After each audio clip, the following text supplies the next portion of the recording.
31st verse.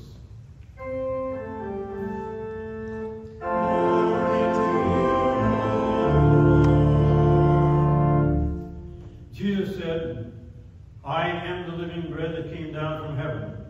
Whoever eats of this bread will live forever, and the bread that I will give you for the life of the world is my flesh.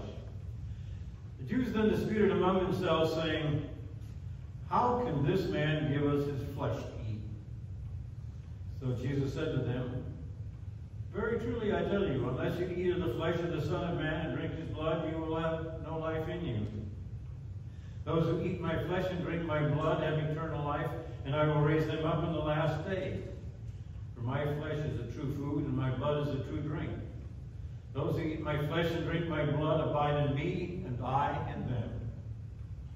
Just as the living Father sent me, and I live because of the Father, so whoever eats me will live because of me. This is the bread that came down from heaven, not like that which your ancestors ate and they died. The one who eats this bread will live forever. Here ends the gospel for the day.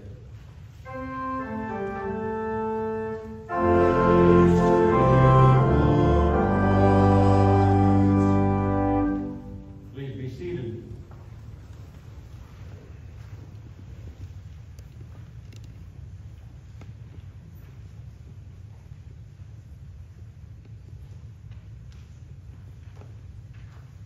The theme for today really is wisdom. And I've been working on wisdom all week.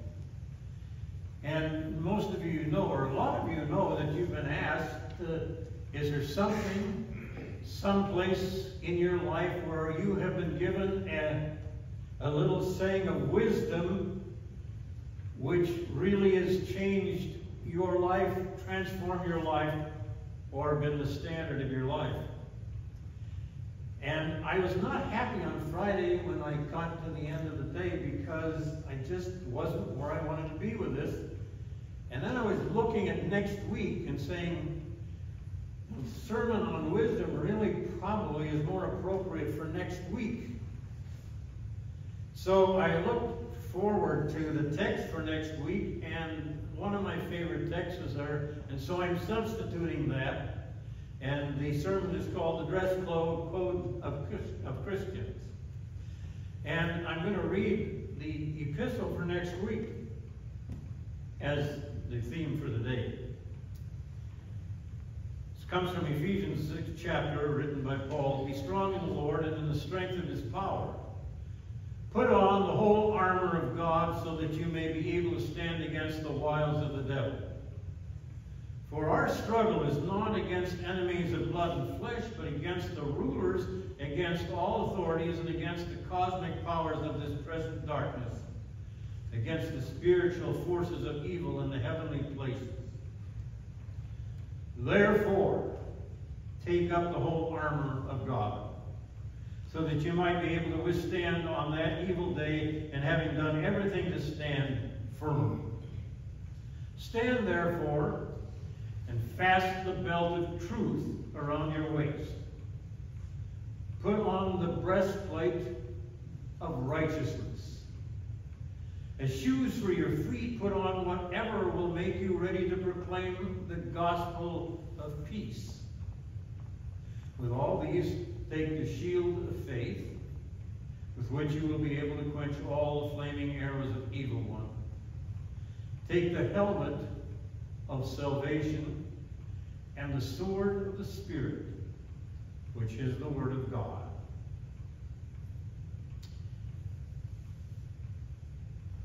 Practically every business, practically every occupation has some form of a dress code.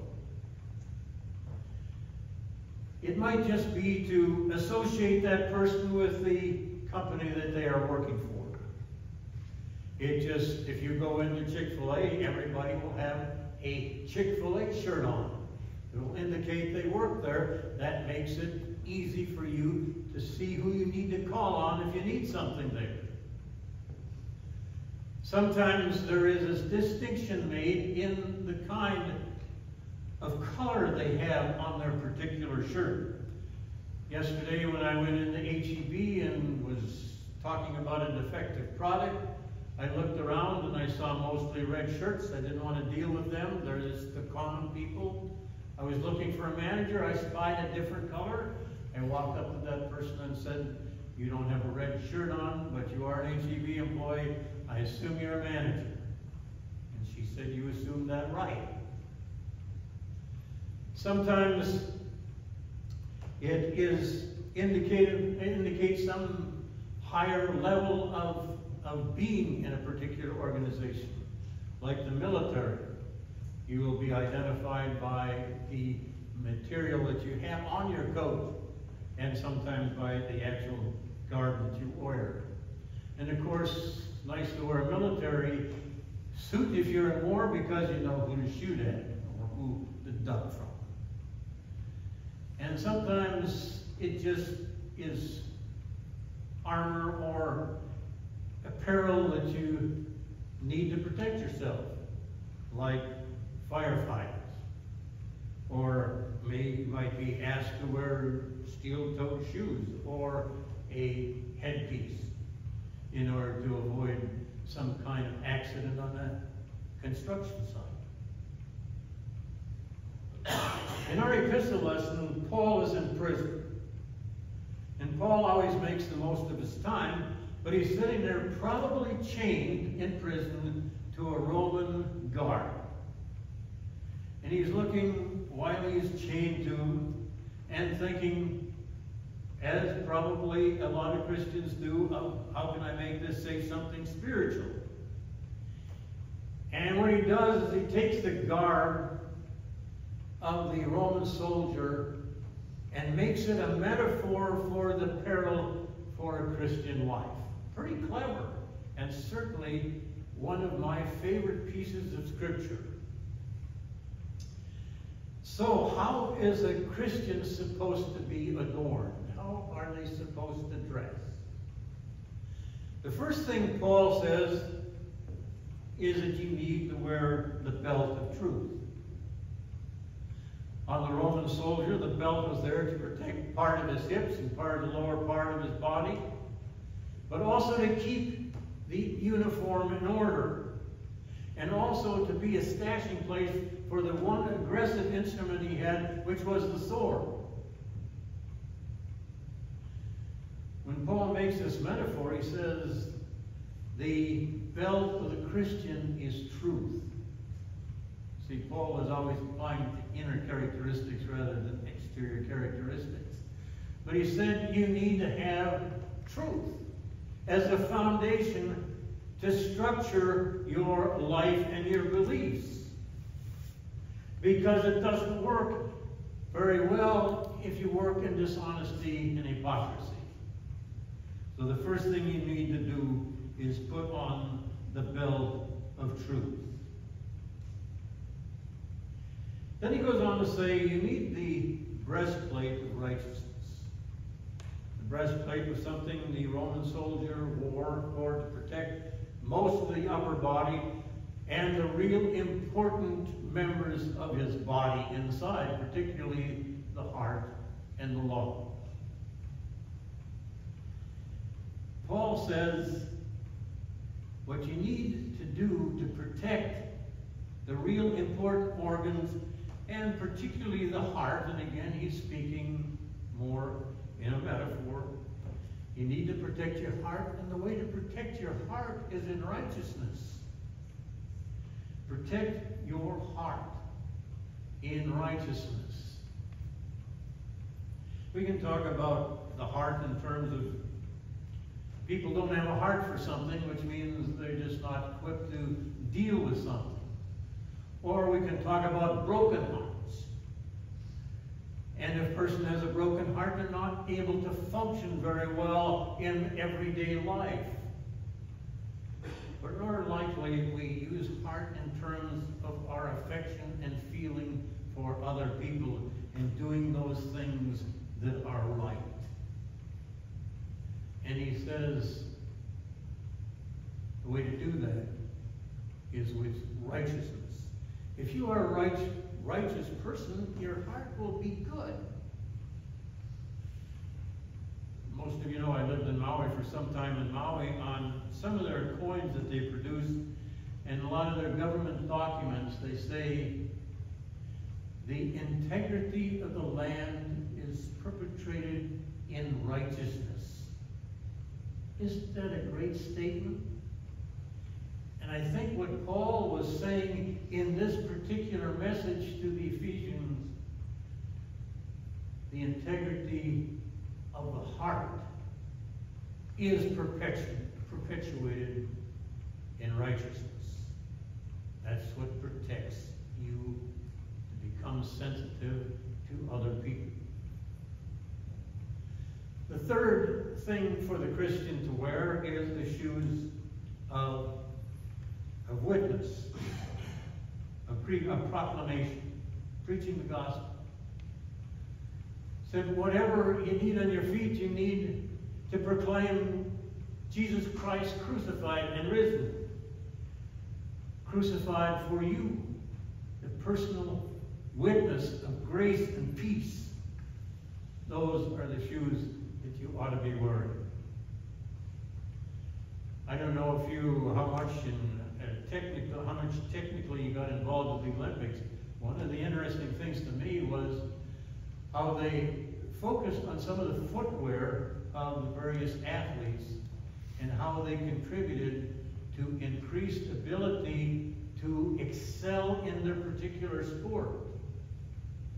I guess I was fascinated most of all by some new shoes that have been created for the high jump, which again they set world records with. Obviously footwear is important because Nike makes billions and billions off footwear, and if some athlete can come and design some kind of shoe for basketball or football or baseball, they make zillions.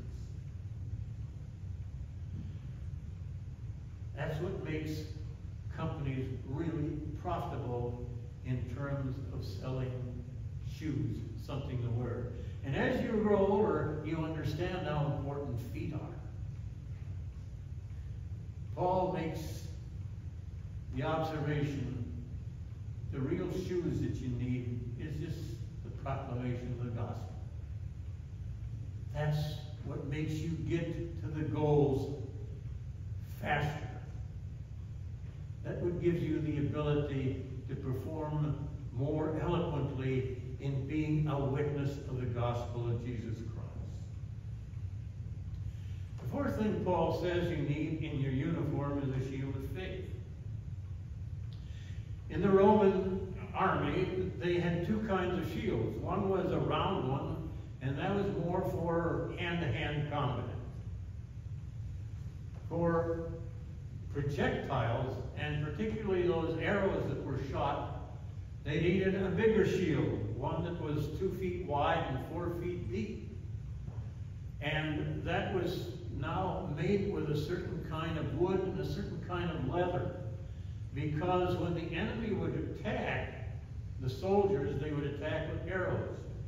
And if they shot the arrow even into some of the shields that they were using, they would catch fire and they would destroy the protection for the soldier. But they had developed anew, in the time of Paul, was something that would put out the fire.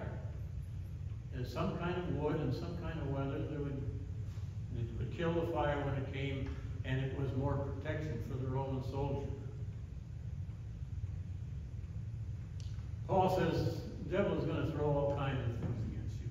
Culture is going to throw all kinds of arrows at you. And what you need is a shield, and that shield will be faith. To the extent that you develop and encourage and enhance your faith, to that extent will you be able to put out the fires that they shoot at you with the arrows of the devil, as Paul says. Fifth thing you need is a helmet. And Paul says the helmet you need in the faith is the helmet of salvation. Everybody knows that when you go into battle, or where there's ever any chance that your head is going to be affected, it is important to wear something that will keep your head safe, because that's the brain center, that's the operations manager of your whole life and being. It's important to keep the brain safe. I don't know how many millions now have been spent on football helmets, trying to preserve some kind of helmet that really does away with all the problems with head injuries that football players have. And they are become very, very, very sophisticated, but they are absolutely essential because the problems with brain injury is rampant. Paul says, in terms of Christian dress, your helmet has to be the promise of salvation. Because if you keep that as a part of your everyday garb, it will protect you from letting your brain go astray and lead you in the paths you don't want to go. That's the protector of the brain, the promise of salvation. And finally, Paul concludes the last thing you need is the sword of the Spirit. This is the first thing he talks about in an aggressive way. The other 5 parts of dress for the Christian are all defensive mechanisms, kind of, to protect you against all the things that the world and the forces of evil plot against you. But he also says you have to get aggressive, and you got the sword of the Spirit. The sword of the Spirit makes you fight the injustices of the world, the kind of clamor for injustice in all kinds of instances that we encounter, and it guards you against the invitation to not believe. The sword is very good in attacking those things that would destroy a Christian's life. So you are invited to a fashion show. A fashion show about the dress code for Christians.